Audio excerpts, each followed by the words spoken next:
Hello class! In today's history lesson we are going to be learning about early living before the Industrial Revolution.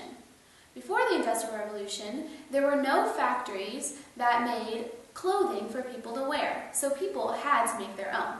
So today we are going to take a sweater and repurpose it into pants, and we like to call these swants. The first step that we need to do is cut out the neck of the sweater.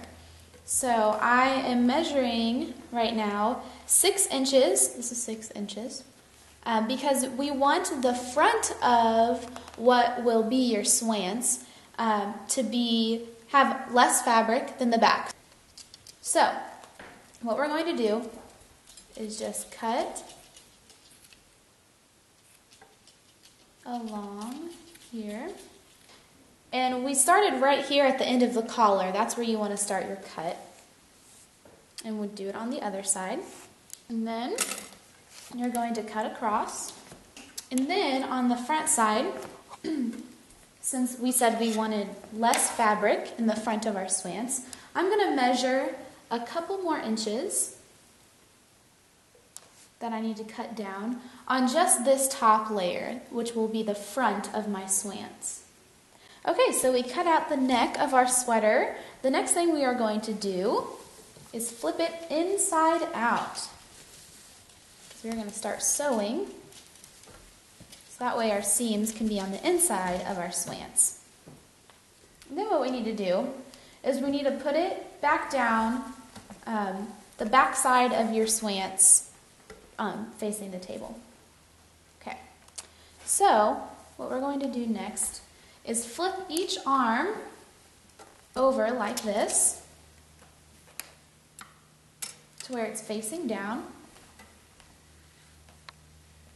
And you can kind of see the swants start to form because these are going to be your legs. So what we're doing is we're sewing up the middle right now. You need to take the one edge of what will be your leg and match it up with the back of your sweater. Do the same thing with the other side. And so they should meet in the middle, they should not overlap. Okay, and now we're going to use our straight pins to hold it in place. Now we are ready to sew up our swants, or at least one part of them. So I have here a threaded needle, and we are just going to jump right in and sew these together. Okay, so we have it all sewed up, and that's how it should look.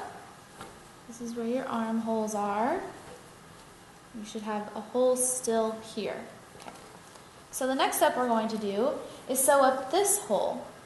So it's going to be the same thing. You're going to have to line it up. Then you're going to want to take some straight pins again and put them in there so it holds it together. Okay, now we are going to sew this section just like we did the other section. Okay, we are now on the last step of our swants making process. This one can be a little confusing. So you see here we have our middle, and then we have these two kind of little flaps that we've created.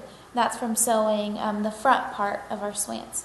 So what we're going to do is we're going to take each of these little flaps and we're just going to kind of fold it like this to meet up with the edge of the sweater. So what we're going to do is just pin this together, and then what we're going to do is we're just going to sew. We're going to start here and then we're just going to sew to right there down to that original seam.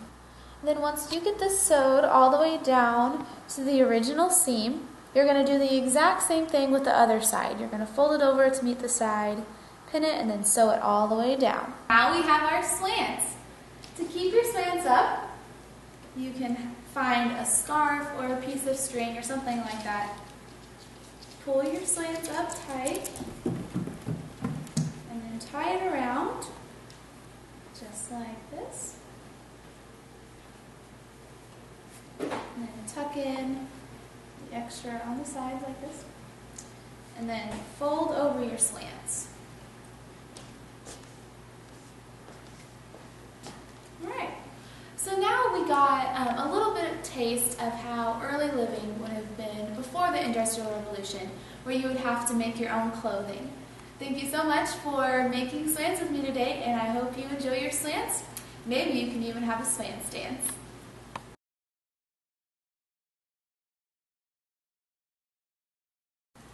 Dogs love swants. Swants are the best for pets. Pets just love to cuddle on your lap when you're wearing swants. So make swants today.